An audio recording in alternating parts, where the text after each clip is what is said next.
Hey there YouTube, welcome back to Grimm's Auto Service. We got a 03 Town & Country that got towed in here the other day. There's no crank, no start.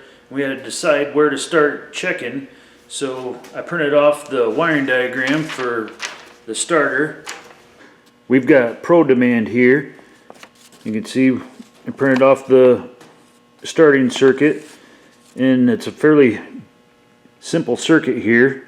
And the first thing I did was I popped out the starter relay and I jumpered across the load side of the circuit, and the starter would engage but it still wouldn't start. So then we started checking things to see what might be going on, and I checked power. We have a hot all the time going to the ignition switch, and checking there we had hot going in, and when you turn the key it's hot going out. So the control side of the circuit we had hot going to it, but down here you can see at the computer on the control side of it, the computer grounds that side of it, but it has to see, you know, that it's in park and everything.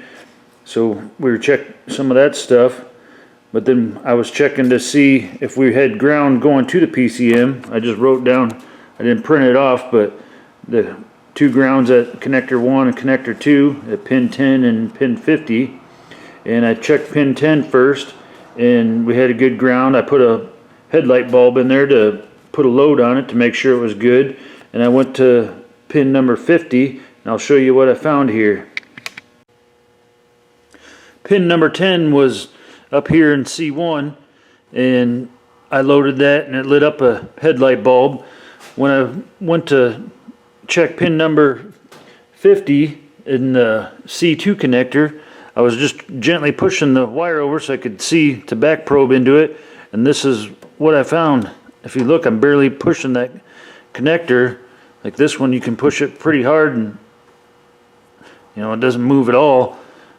So what I think what happened was this vehicle was in an accident one time and it cracked or hit the PCM and cracked that. You know, and it was probably fine for several years, and it might have gotten some moisture or vibration or something, caused us to lose connection in that connector, and it's not letting it crank or start now. I had Scott reach in and hit the key and just hold it to crank while I wiggled that, and then all of a sudden the van cranked over and started and ran fine.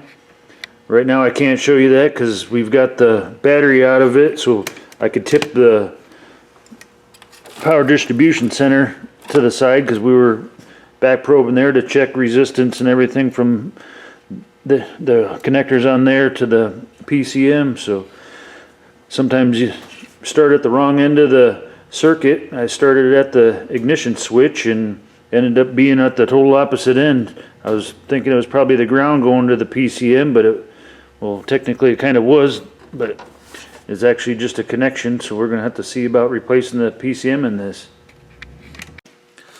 Hopefully you enjoyed this video. It's not very common for things like this to happen at my shop, but next time I hope to record and video all the testing that we did.